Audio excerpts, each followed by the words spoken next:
Au XVIIIe siècle, qu'est-ce qui se passe? Il y a une révolution industrielle. Ils ont voulu avoir des matières premières. Ils sont venus en Afrique. La révolution industrielle a confié la colonisation. Donc, à chaque fois que l'humanité fait un pas, un progrès dans la science, la conséquence qui s'ensuit immédiatement sera au détriment de l'humanité. Et c'est ce qu'on est en train de vivre actuellement, parce que l'Internet, les médias, parce qu'actuellement, les découvertes sur le plan de la science les plus en vue sont au niveau des techniques de communication et d'information. Et ces choses-là sont souvent orientées dans un sens de corruption morale et spirituelle. Et ça, c'est à déplorer. Et quelques temps après, des autres vont venir analyser que combien nos ancêtres étaient, je ne sais pas, excusez le terme, étaient inintelligents. Comment ils peuvent faire des découvertes aussi prodigieuses et les utiliser à leur défaveur? Parce que c'est ce qui s'est passé pendant tout le temps. On a toujours utilisé la science pour s'entretuer. La première guerre est là, la deuxième guerre mondiale est là, et la colonisation est là, l'esclavage est là, la prostitution est là. Et actuellement, qu'est-ce qu'on fait? Il y a un camp qui utilise les moyens et les techniques de communication pour en diaboliser un autre camp. Au lieu de conjuguer ça, utiliser la modernité pour la mettre au service de l'humain. Pas seulement de l'islam, mais de l'humain, on l'utilise pour faire la guerre à un autre groupe d'hommes. Et ça, je crois que c'est malheureux. Et souvent, c'est ce que nous vivons. Ce que je tiens à dire, pour résumer, c'est que la modernité n'est pas mauvaise en soi. La science n'est pas mauvaise en soi. Le modernisme peut être mauvais. Le modernisme, je ne l'ai pas défini tout à l'heure. Le modernisme, c'est comme le scientisme. Une foi en la modernité. La modernité, c'est un moyen, mais ça ne peut pas être se substituer à la foi de l'homme. On ne peut pas être un chantre de la modernité, un moderniste. On ne peut pas être un moderniste, quelqu'un qui ne vit, qui n'a que des idéaux de modernité. Ça, c'est malheureux et malheureusement, c'est ce qu'on vit actuellement. La modernité doit être utilisée au service de l'homme, au service de Dieu si c'est les croyants, et aussi au service de Dieu. Parce qu'on peut utiliser l'Internet pour propager les bonnes valeurs enseignées par Dieu. On peut utiliser l'Internet pour diffuser le Coran, les enseignements religieux et autres. Mais le malheur actuellement, c'est que nous sommes dans un monde de fausseté, où tout est faux. On te montre des images d'une personne. Tout à l'heure, on en discutait, Baïferi et moi. Tout est montage. Vous voyez une image, une photo, vous êtes en train de douter. On peut prendre une moitié de personnes qui habitent en Asie, une autre moitié de personnes qui viennent du désert de Kalahari, les réunir, en faire un bonhomme, te montrer ça dans une photo, et tu vas croire que c'est un homme réel qui a existé, et qui n'a jamais existé. On peut voir un homme qui date du siècle passé, venir te le montrer sur un salon des plus luxueux. Vous croyez que celui-là avait cela, alors qu'en réalité, il n'a jamais eu quelque chose comme ça. On s'en rend compte, les photos de nos marabouts, on prend un marabout qui date du siècle passé, on le met tout autour, il y a des gazons, il y a une verdure, on lui fait porter un manteau bleu, très joli, alors qu'en réalité, lui, il n'avait pas tout ça. Finalement, qu'est-ce qui est vrai, qu'est-ce qui est faux? Les Américains, ils ont perdu pratiquement toutes les guerres qu'ils ont menées. Ils n'ont jamais gagné de guerre. Mais chaque fois qu'ils font des films, ils s'arrangent pour qu'à la fin, le jeune américain qui regarde le film là va se dire que voilà, mes ancêtres sont les plus braves que tous les hommes du monde. Alors qu'en réalité, c'est les poltrons du monde, c'est les Américains, tout le monde le sait. Parce que c'est le seul peuple qui a été terrorisé pendant presque un quart de siècle par un seul homme. Ça, c'est la réalité. Et leur violence, la violence qui les caractérise, est justifiée par cette peur qu'ils ont, parce que, en réalité, celui qui ne fait que s'armer, qui ne fait qu'attaquer les gens, les violenter, c'est parce que quelque part, il ne se sent pas en sécurité.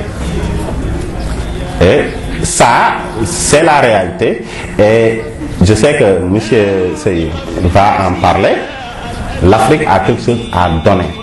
Charitablement, je dis, à l'humanité. Parce que l'humanité lui a ravi beaucoup de choses. Actuellement, on dit que l'Afrique est absente au rendez-vous du donner et du recevoir. Moi, je dis que non. L'Afrique a toujours donné et n'a jamais rien reçu de bon. Il a reçu, mais il n'a jamais rien reçu de bon. Parce que l'Afrique a donné ses fils pour aller mettre en valeur l'Amérique. Ça, l'histoire, on l'occulte. L'Afrique a donné ses richesses pour le développement économique et culturel de l'Europe. Parce que, encore une fois, c'est pas seulement l'or, Gold Coast, Côte d'Ivoire, l'Ivoire, hein, l'arachide au Sénégal. Toutes nos matières premières ont été pillées et on les a amenées là-bas pour mettre en valeur le continent européen. On a envoyé nos vaillants grands-pères pour libérer une France qui était occupée par un voisin immédiat, l'Allemagne. Donc l'Afrique a eu à donner. Mais qu'est-ce qu'elle a reçu en retour? Humiliation, honte. Et c'est ça la réalité. Les traîtres du monde continuent leur traîtrise et ils le font actuellement de façon diffuse. Avant c'était moins grave parce que ils venaient physiquement, les gens les voient, ils font ce qu'ils ont à faire. Si tu peux résister, tu peux résister. Mais actuellement, ils le font de façon très diffuse et les événements actuels peuvent en témoigner. Donc qu'est-ce qui se passe actuellement? On monte certains contre d'autres, toujours en Afrique. Et souvent, c'est des affinités. Seigne Fallou va parler un peu de ces sectes-là. Dans ce monde actuel, souvent, certains ont banni la politique. Parce qu'on ne peut pas avoir un pouvoir solide si on n'est pas franc-maçon.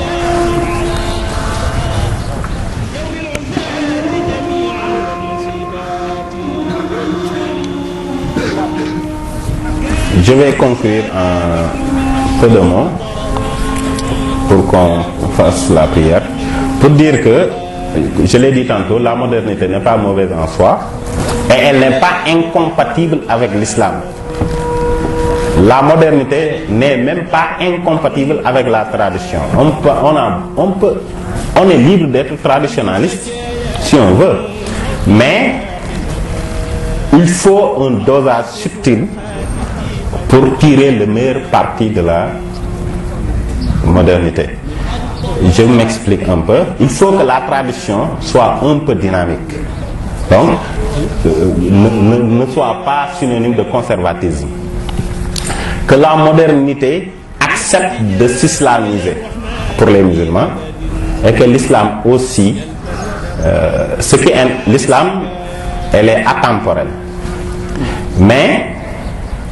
que les musulmans soient un peu modernisés aussi. On accepte la modernité, mais en s'armant de sciences islamiques pour que cette modernité-là ne nous corrompe pas. Je crois que c'est la conclusion que je peux faire. Je vous remercie.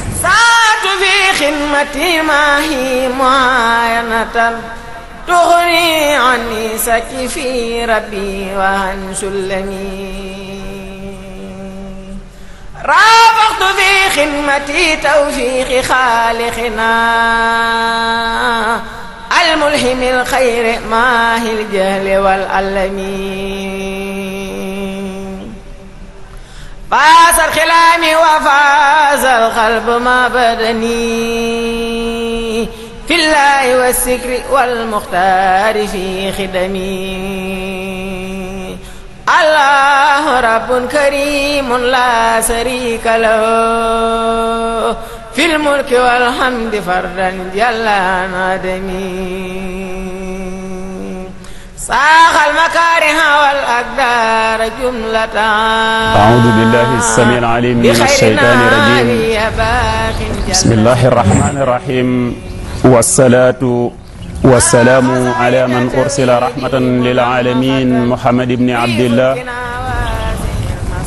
صلى الله على روحه في الأرواح وعلى جسده في الأجساد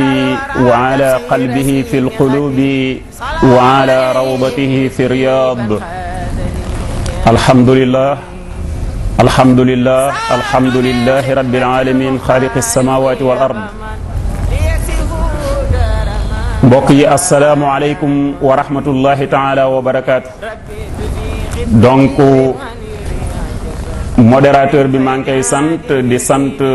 sëñ Mouhamadou mi jot a wax Mouhamad Ahmadou ñu ngi koy sant bu baax di sant bu baax nag daayira bi ak ki nga xamee ni yàlla boole nañ depuis njaareem wala colloque bi ma doon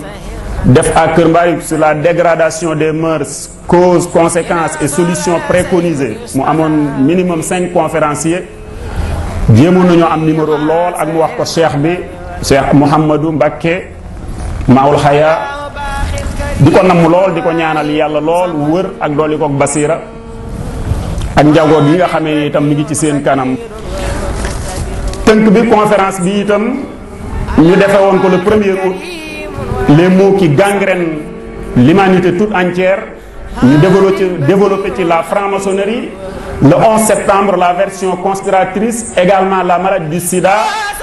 et une introduction sur li ñuy tudde tey les jeunes leaders mondiaux xam ni ku ci bokk ku nekk dañ naan d'accord nga pour changer l'agenda du monde et man nga déggee ci changer l'agenda du monde mooy da nga d'accord ci ngóor jigéen da nga d'accord ci jigéen góor da nga d'accord ci xale fipp duutu am baay duutu am sëriñ da nga d'accord ci nouvel ordre mondial boo xamee ni li ñu tudde multiel xaasa duutu amati une élite mondiale boo xamee ni day am des sociétés transcontinentales wala ay sociétés yu mel noonu xamee ni moom la ñuy tudde ci arab al-aabira lil qaaraat mooy ñi ngi Amérique mais également ñi nga Europe wala ñi ngi Afrique xam ni ndóol mi na law bu ko defee doomu aadama yi seen bopp nag ñu surchargé leen ak i dépense ba nga xam ne duutu ñu amati fuñ jàll kon yu baree bari xëy na mënoon nañ koo développé mais duñ génn itam terme bi mu doon jëfandikoo di ko qualifier comme modernité ak un moderniste mën na koo bañ a génn xëy na ñoom seen problème bépp mooy fàtte giñ fàtte yàlla waaye giñ ko cëralul ci seeni démarche subhanahu wa taala nag dafa wax ci suuratul Faatir mooy le créateur suuratu boobu xam ne Yaasin a cay topp mu naan falan tajida li sunnatillahi tabdila walan tajida li sunnatillahi tahwila or jamais tu ne trouveras de changement dans la règle d'Allah et jamais tu ne trouveras de déviation dans la règle d'Allah loolu tubaab yi réere nañ moo tax danañu yëngu ba am loo xamee ne ndam yu bari lañ ca waroon a am mais day wëndeelu rek tuuru yaat ci seen kaw ndax ñoom zalamu anfusahum ñoo tooñ seen bopp waaye bala may dugg foofu te lii société bu nekk nag li ñuy waxtaane ak lu mën a avancé ci domaine armement bi mu tudd sama dellu ci yim doon tudd tàmbalee 15e siècle ba 18e siècle ba muy ñëw fi ñu tollu tey ak li ñuy tuddee de l'urbanisation of the region la libanisation de la région te loolu waxoon naa ko bu yàgg pourtant te mooy li xew Égypte xew Tunisie ñu gis ko ci suñuy bët muy développé wu en Libye te ëllëg xëy na am na yeneen pays yoo xamee ni mi ngi ci kooku xëy na danañu ci ñëw pour définir ko également parce que man dama ñëw rek pour daanaka joxe ay feuille de route en quelque sorte parce que xam naa ku ci dem ci net bi def google.fr wala .com boo dugalee la libanisation de la région te ki ko jëkk di wax depuis les années 50 de Bernard Lewis di ab sioniste ab juif sioniste bu juddoo Londres xëy na da nga ca mën a dellu ca nëm gën a yaatoo moo tax am na yoo xam ne su ma koy tudd itam mënuñu koo développer fii ndax 1 heure temps du woon doy pour wax ci kon bala may jàll allahuma salli ndax loolu ab tàngalu la li ma doon wax allahuma salli ala muhammadin bi adadi anfasil maxluqat allahuma salli ala muhammadin bi adadi ashaari almawjudat allahuma salli ala muhammadin bi adadi xurufi lawi wa daawat allahuma salli ala muhammadin bi adadi albidayati wa nihayati min almaadumi walmawjudi ila abadi abadi wa sallallahu ala xayri xalqi muhammadi wa ali ajmain kii sëñ ahmad badawi mi ma jàngandool keer moo ma aaloon diwaanu sëñ Fallou ma fekk ko ca kon yu baree bari xew na tudd na modernisme man léeg-léeg temps yi buñ ma waxee ni ma temtel rek damay dellu ci Petit Robert wala benn xool wala ma dem ci net bi di xoolaat mu boobu ndax rek xam ni ay kilifa ngay jàkkaar lool aw nit wu am xam-xam ma koy xoolaat di ko xoolaat baax danaa dem ci modernisme ma étudier ko danaa dem ci modernité danaa dem ci modernisme danaa dem naka noonu itam spiritualité boobu noona laa ca demee wala woowu bi ma ko yëgalee léegi matul semaine te démb laa joxe sama confirmation kon yal nañu yàlla fayal Cheikh Ahmad Bamba ak képp koo xamee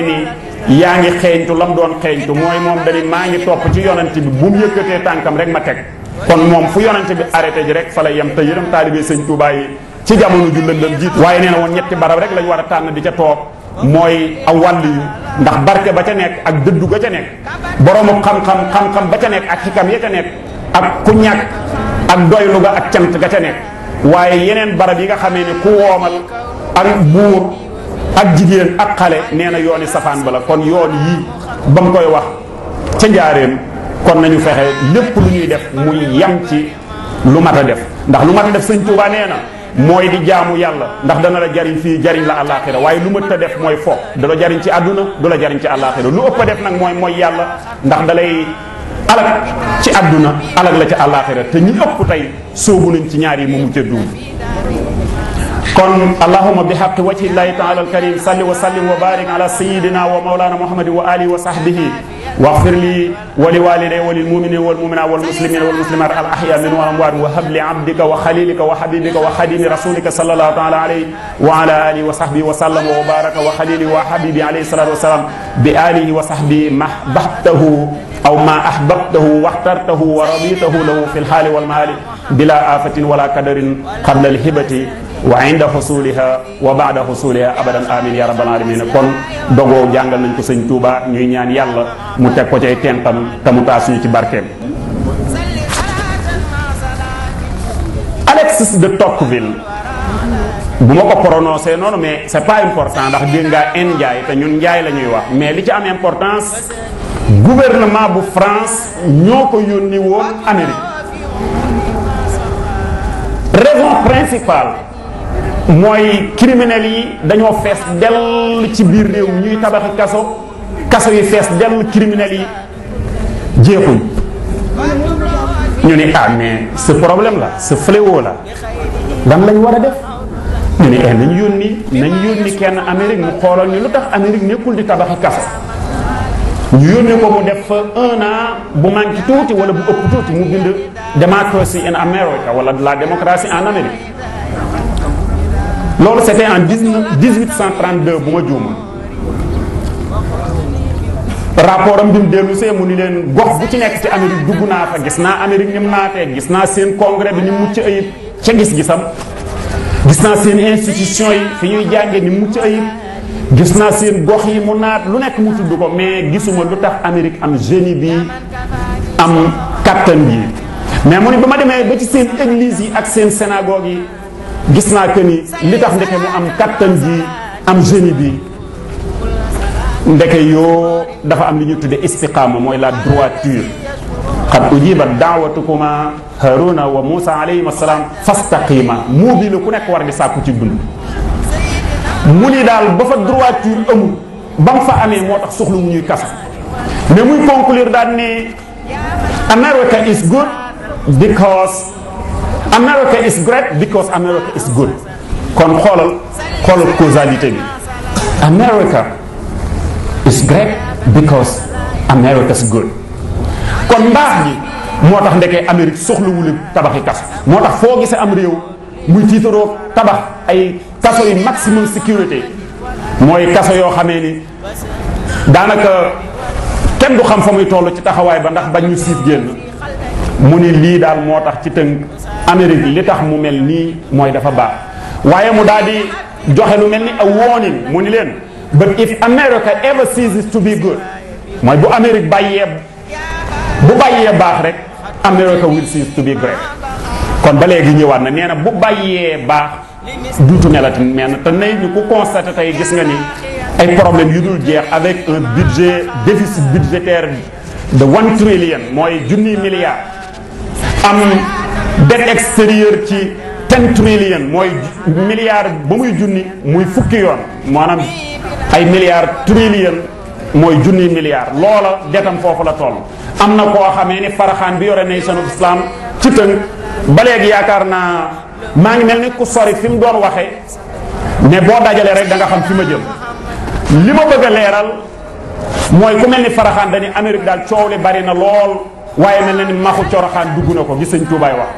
mooy loolu nga xamee ni gerte gi dafa mel ni wanga wi naan na diwlin gi nga séen ko yaakaar dara nga ca fekk diwlin amatu.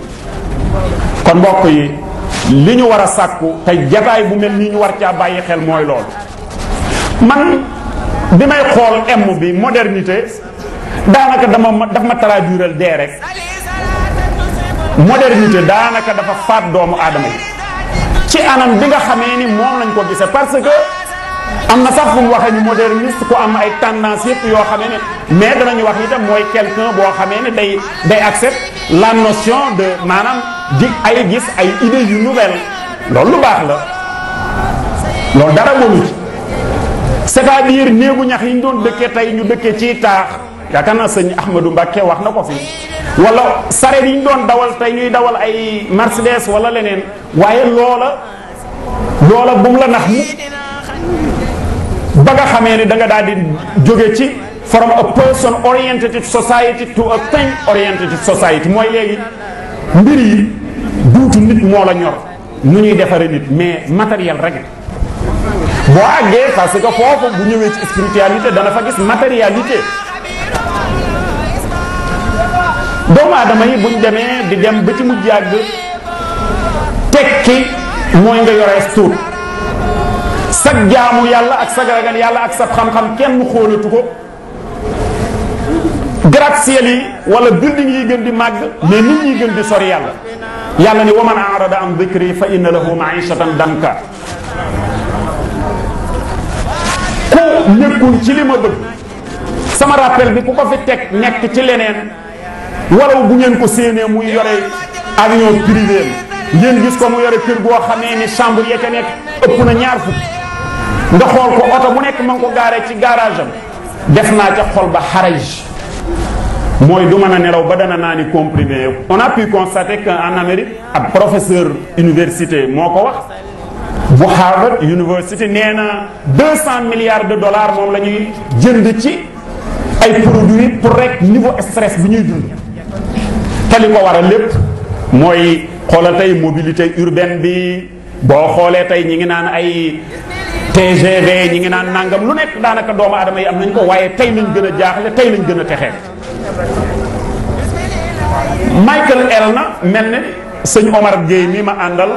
mel ni Michael Elna tekki woon na lépp ci juróom-benni point dañuy look at us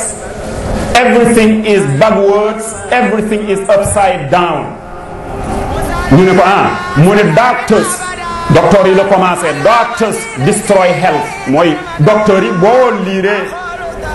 laboratoire yi 15 000 gallons yi ñu defar ci sida ci laboratoire yi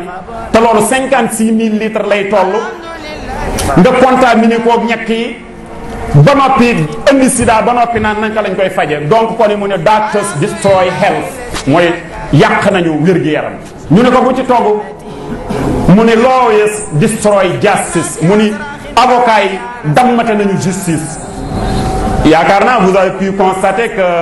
avant-hier la nuit du vendredi yéen a ngi dégg ci rajo boobu ñu doon débattre justice bi di waxtaan ci greffier yi di waxtaan ci ñi ci des pourquoi indépendant wu ñu wala nangamuñu ndax léeg-léeg ñi ngay wax ci wàllu com bi wala ñu ngi wax ci beneen autorité boo xamee ni peut-être autorité exécutive la ak la muy teg ci ñoom ba duñ mën a indépendant mais dama koy tënk rek kon mu ni avocat yi détruire nañu justice ñu ne kon bu ci tegi mu daan ni universities destroy knowledge mooy xoolal tey institut supérieur yi am xam ne rek système éducatif ci Occident dalay jàngar nekk ndooy mën a amee boulot ci marché du travail mais du forme nit moo tax l'homme ci Occident n'est pas complet mais islam boo ko toppee lim la wax nga nekk ci lim la tere nga bàyyi ko da ngay mujj nekk presque un homme quasi complet wala complet mu ni kon université yi itam détruire nañu xam-xam ban moo ci tegu te science bi ñuy wax itam il faut ma tontu ci fi ngoom waxe science moom lañ bëgg a remplacer prophète science dem ba nga xamee ne dañ naan science humaniste yi dañ ni science remplacer na diine def na fi njàmbaar waaye nag léegi science bi mu ñëwee ñu am bii technologie bii avancement ci wàllu technologie yàlla nag mën naa dem féete fee bàyyi ñu lijjanti suñu bopp mbir yi juum nañ quatrième bi mu ni gouvernement détruire nañu freedom yi liberté yi et surtout après le 11 septembre ak manipulation yi ci nekk ak ni version officielle bi nekkee aw fen wu monumental bi ci tegu te am na ci boo xamee ni moom laay mujjee sëñ bi dana ci wax mu ni information parce que vraie information biñ soxla woon te damay am j'ai l'habitude de dire que ni premier journaliste moo doon sallallahu alayhi wa sallam alayhi salaatu wa salaam lañ Jibril ñëw wax ko rek la ñuy wax du ca yokk virgule du ko ca wàññi moo donc bu laajee mu enseigner bu laajee mu renseigner bu laajee mu éduquer bu laajee mu éclaircir waaye franc-maçon yi ba jëlee information dañuy pour nga contrôler masse yi il faut jumtuwaay yi ñuy tuddee télé rajo ak yeneen yi mu tudd yépp ci wàllu loolu ñuy tuddee la stratégie globale américaine dafa amaale benn dimension culturelle boo xamee ni ak itam dimension informatique ci wàllu informatique ba ci linguistique yooyu yépp dafay dugg ci yooyu boo ko doon faram-fàcce donc kon ñu ni information itam au lieu mu joxe mu def rôle am nekku ca ñu ni kon ban moo ci des ci juróom-benn li Michael L na mu ni spiritualité religion itam détruire na ko mbokk yi fa Cheikh Ahmad Bamba tegoon tànkam lu ca bokkul mu ni bokku ca dafa mel ni démarqué nañu foofu te foofu fi laay war a daaneele samay kàddu ndax daana wax ni de ku bokkut ak man lu may def duñ gisee ëllëg sëñ Mbàkke Bousso nettali na sëñ Touba nee na bu ngeen bëggee mucc tey ak ëllëg naka ngeen di def fexe leen ba am juróom-ñeenti mbir ba ca jëkk mooy ragal leen yàlla ba ca tegu ragal leen ku ragal yàlla ba ca ñetteel mooy ragal leen ku ragalul yàlla ba ko ñeenteel mooy bàyyi leen lu bon ba ko juróomeel bàyyi leen ku bon ba ko juróom-benneel bàyyi leen fu bon ba ca des mooy loo xamul bu ko wax ba ko juróom-ñetteel mooy loo mënul bu ko def ba ko juróom-ñeenteel loo moomul nga maandu ca lii mbokk yi ku sàmmoonteeg moom da nga am saadata daara yi ku ca nekkul nag monde bi da lay jël rek di la woon lu mel ni nit bu moderne ni lay war a mel ndax nit bu moderne daanaka ñoom wax nañ ni mooy koo xamee ni faaleetoo diine ji ni mu tëddee nii bu ko defee fi may daaneele te lu tënku lay doon ndax def naa ci waxtaan mooy ñu attaqué wàllu miraas nee nañu niñ koy defee du noonu am na ñu ko wax ñu attaqué wàllu hijab jigéen ñiy muuru ñu attaqué ko ñu attaqué yére bi ni mu koy sole lépp li nga xamee ni islam ba ci mabda boobu ñuy ar-rijaalu qawwaamuuna ala nisaa ñu ne loolu itam faux problème la léegi nañ wax parité yooyu yëpp bu ko defee sori giñ sori yàlla ndax damay bañ a jël lu ëpp ndax tëluma ko sax ndax sax xawma ndax waroon naa koo man bi may ñëw dama ne ndax duma dem rek di déglu di jariñ wasalaamu aleykum wa rahmatullahi taala wa barakatu